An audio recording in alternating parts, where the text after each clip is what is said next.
In this video, I present you how I went from the game you see on the screen right now, called Startopia, to the cobbled together monstrosity in this image.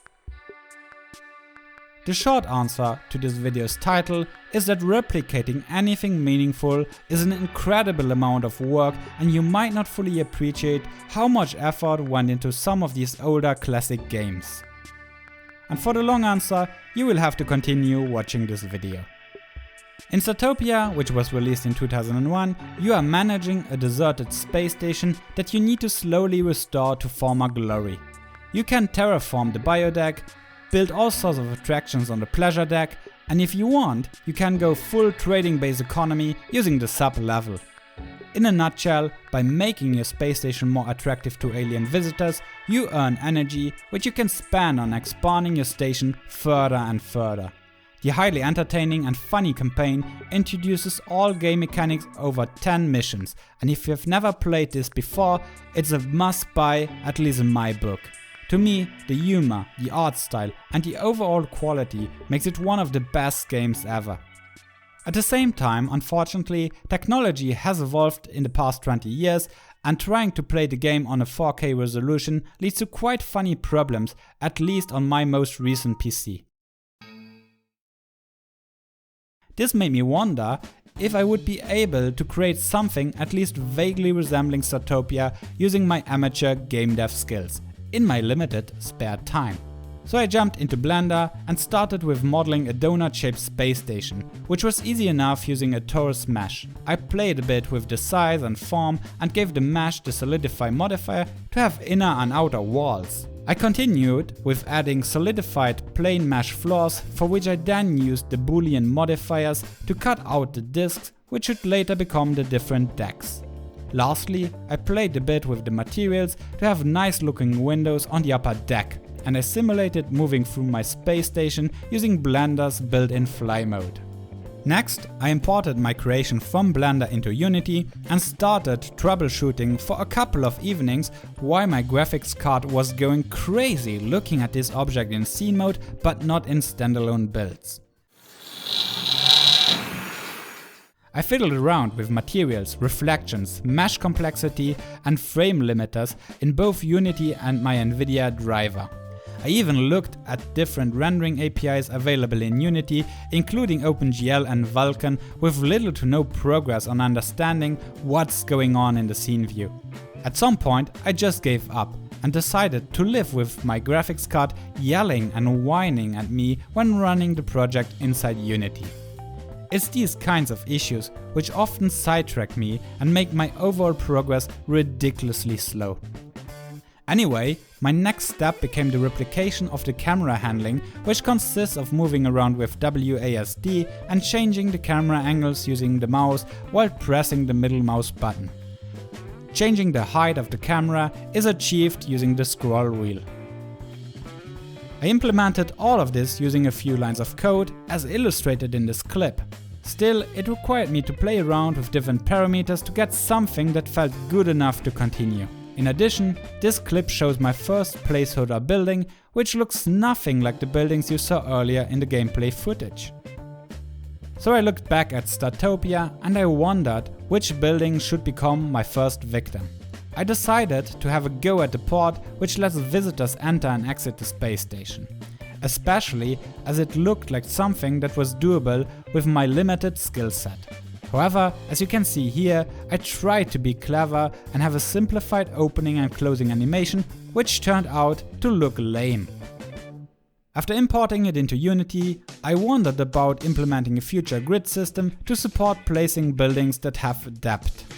Annoyed by the lame animation, I quickly jumped back into Blender and I did a couple of changes to allow recreating the more complex animation coming straight from Startopia. To no surprise, the structure immediately looked more impressive. So far, I had mostly worked with basic materials in all my previous games, but it felt like it was time to create some of my very own textures. This resulted in me spending some time learning about seamless texture creation, brushes, as well as Krita in general, to finally end up with what you can see here. It's not much, but I guess it could be worse. And I have to admit that at this point I started to become encouraged by my own results, so much so that I was eager to model a Scuzzer next. Scuzzers are the worker robots which are essential to building, cleaning and also transporting resources in the original game. Modeling the robot was fairly easy, as I have some practice by now on how to model low poly objects. However, I did not want to use simple materials nor textures, which is why this became my first ever object, for which I did a UV unwrapping followed by texture painting. For the texture painting I used both Blender and Krita to tweak the visuals and to give the model a bit more personality. Finally, I lightly animated the robot inside Unity, which gave me some headaches due to the object not having a rig, also known as skeleton. This then also made me think about potential problems that would arise in the next step, where I wanted to create more complex characters and animations. The two character models I chose to copy were based on the warrior and scientist species from the original game. As for the robot, I first modeled a low poly character, which I then UV unwrapped and texture painted using both Blender and Krita. After adding the models to my Unity scene, everything started coming together, but the characters were completely lifeless. Initially, I thought about rigging and animating them myself. However, as mentioned before, the robot animation issues that I ran into made me rethink, and I decided to cheat by using Adobe Mixamo instead. In case you don't know, this web application allows you to upload your FBX files exported from Blender to generate a rig with animations by simply clicking through a short configuration wizard. It's truly magic. After generating and downloading an idle as well as a walking animation for both characters, I re-imported and configured everything in my scene, and I ended up with what you are watching right now. Until this point, I had used the default Unity skybox, which is fine, but it does not fit the space theme very well. And after cheating with the character rigging and animations in the previous step, I felt somewhat obliged to create my own skybox using Krita and all of its amazing brushes. In my opinion, the skybox looks almost good in some areas, but it's a complete train wreck in some other places. Still, as illustrated in this clip, it is able to change the mood of the scene significantly. Finally, I copied the scene containing the grid and the port and the characters into my other, larger space station scene, which still contained the camera count from earlier. After a couple of adjustments here and there, I clicked the play button and I started admiring everything I had created so far. I also started wondering what I should do next and why I was doing any of this in the first place. Because as you have seen so far in this video, I barely scratched the surface of the original game that I attempted to imitate. Still, it took me many of my evenings over the duration of several weeks to get to this point as a hobbyist/amateur game dev. And yet, I completely skipped over one of my favorite aspects of the game, the biodeck, which allows you to modify the terrain, the climate and grow plants that you can harvest. I attempted doing something like this, but that's a story for another time. Of course, I knew right from the start that I would not be able to recreate much and that this was way beyond what I could do, and that I would just abandon this at some point. However, if I learned one lesson from this project, it is how it's almost impossible to appreciate the complexity of certain games and their finer details by just playing them. Even if you have been regularly going back to them for the past 20 years as I have. And maybe it's this complexity and the small details which cause me to go back time after time.